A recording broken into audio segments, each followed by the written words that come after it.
ഇനി നമുക്ക് പൊറോട്ട വെച്ചിട്ടൊരു കൊൽക്കത്ത റോൾ ചെയ്തിട്ടെടുക്കാം. അതിനു വേണ്ടി ഒരു ബൗളിലോട്ട് ഒരു മുട്ട പൊട്ടിച്ചിട്ട് കൊടുക്കുക. അതിലേക്ക് ഒരു നുള്ളു ഉപ്പ് ചേർത്ത് നന്നായിട്ടൊന്ന് ബീറ്റ് ചെയ്തിട്ടെടുക്കുക. ഇനി ഒരു പാൻ അടുപ്പിൽ വെച്ച് അതിലേക്ക് അല്പം ഓയിൽ ഒഴിച്ച് കൊടുക്കുക. ഇനി ഇതിലേക്ക് നമ്മൾ ബീറ്റ് ചെയ്ത് വെച്ചിട്ടുള്ള മുട്ട ഒഴിച്ച് കൊടുക്കുക. വളരെ സിമ്മിലിട്ടിട്ട് വേണം ഇത് ചെയ്യാനായിട്ട്. ഇനി ഇത് എല്ലായിടത്തൊന്ന് ആക്കി കൊടുക്കുക. ഇനി ഇതിന് മുകളിലേക്ക് ഒരു പൊറോട്ട എടുത്തിട്ട് വെച്ചിട്ട് കൊടുക്കാം. ഇനി ഇതൊന്ന് തിരിച്ചിട്ട് കൊടുക്കാം. ഇത് വളരെ പെട്ടെന്ന് തന്നെ നമുക്ക് ചെയ്തെടുക്കാൻ പറ്റിയ നല്ലൊരു റെസിപ്പിയാണ്.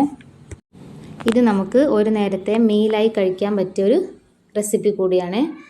വളരെ പെട്ടെന്ന് ചെയ്തെടുക്കാനും പറ്റും. ഇനി ഒരു പാനിലേക്ക് ഒരു ടേബിൾ സ്പൂൺ ഓയിൽ ഒഴിച്ച് കൊടുക്കുക. ഇനി അതിലേക്ക് നമുക്ക് ഇഷ്ടമുള്ള വെജിറ്റബിൾസ് ചേർത്ത് കൊടുക്കാവുന്നതാണ്.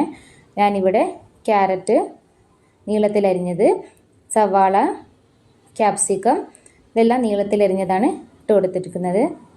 ഇനി ഇത് നന്നായിട്ടൊന്ന് വഴറ്റിയെടുക്കാം. ഇനി ഇതിലേക്ക് ഒരു നുള്ള് ഉപ്പ് ചേർത്ത് കൊടുക്കാം. നമുക്കിത് ഒരുപാട് വെന്ത് കിട്ടേണ്ട ആവശ്യമില്ല, ജസ്റ്റ് ഒന്ന് വാടി കിട്ടിയാൽ മതി. ഇനി ഇതിലേക്ക് നമ്മളൊരു നുള്ള് ഗരം മസാല കൂടെ ചേർത്ത് കൊടുക്കാം. എരിവിനാവശ്യമായ ഒരു നുള്ള് കുരുമുളക് പൊടി കൂടി ചേർത്തിട്ടുണ്ട്. ഇനി നന്നായിട്ടൊന്ന് വഴറ്റിയെടുക്കാം. ഇനി ഇതിലേക്ക് നീളത്തിലരിഞ്ഞ തക്കാളി കൂടെ ചേർത്ത് കൊടുക്കാം. ഇനി നമുക്ക് ഫ്ലെയിം ഓഫ് ചെയ്യാവുന്നതാണ്. എല്ലാം കൂടെ നന്നായിട്ടൊന്ന് മിക്സ് ചെയ്തിട്ടെടുക്കാം. ഇനി നിങ്ങൾക്ക് വേണമെങ്കിൽ പച്ചക്കാണ് ഇത് കഴിക്കാൻ ഇഷ്ടമെങ്കിൽ ഇങ്ങനെ വഴറ്റിയെടുക്കേണ്ട ആവശ്യമില്ല. ഇനി നിങ്ങൾക്ക് ഇഷ്ടമുള്ള പച്ചക്കറി എല്ലാം നമുക്ക് ഇതിലേക്ക് ആഡ് ചെയ്ത് കൊടുക്കാവുന്നതാണ്. ക്യാബേജോ കുക്കുംബറോ ഒക്കെ വേണമെങ്കിൽ ആഡ് ചെയ്ത് കൊടുക്കാവുന്നതാണ്. ഇനി ഫ്രൈ ചെയ്ത ചിക്കൻ ഉണ്ടെങ്കിൽ അതുകൂടെ ഇതിൻ്റെ കൂടെ ചേർത്ത് കൊടുത്താൽ നല്ല ടേസ്റ്റ് ആയിരിക്കും. അതിനെ കുറച്ച് മല്ലിയില കൂടെ ചേർത്ത് കൊടുക്കാം. ഞാനിപ്പോൾ എൻ്റെ കയ്യിലില്ലാത്തതുകൊണ്ട് ഞാൻ ചേർത്തിട്ടില്ല.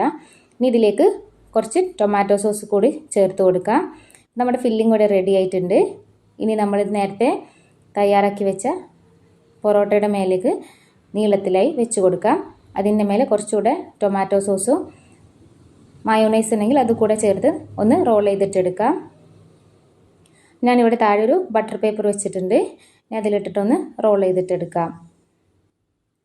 വളരെ പെട്ടെന്ന് തയ്യാറാക്കാൻ പറ്റിയ നല്ലൊരു സ്നാക്കാണിത്. നമ്മൾക്കിത് ഒരു നേരത്തിന് ഇത് മാത്രം കഴിച്ചാൽ മതിയാവും. വളരെ പെട്ടെന്ന് തയ്യാറാക്കി എടുക്കാൻ പറ്റുന്നതാണ്. ഇത് കുട്ടികൾക്കും മുതിർന്നവർക്കൊക്കെ ഒരുപോലെ ഇഷ്ടമാവും.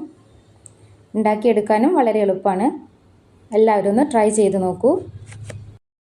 ഇഷ്ടപ്പെട്ട നിങ്ങൾ കൂട്ടുകാർക്ക് കൂടി ഷെയർ ചെയ്യാൻ മറക്കല്ലേ. നിങ്ങൾ സബ്സ്ക്രൈബ് ചെയ്യാതെ ഈ വീഡിയോ കാണണമെങ്കിൽ ഒന്ന് സബ്സ്ക്രൈബ് ചെയ്യണേ.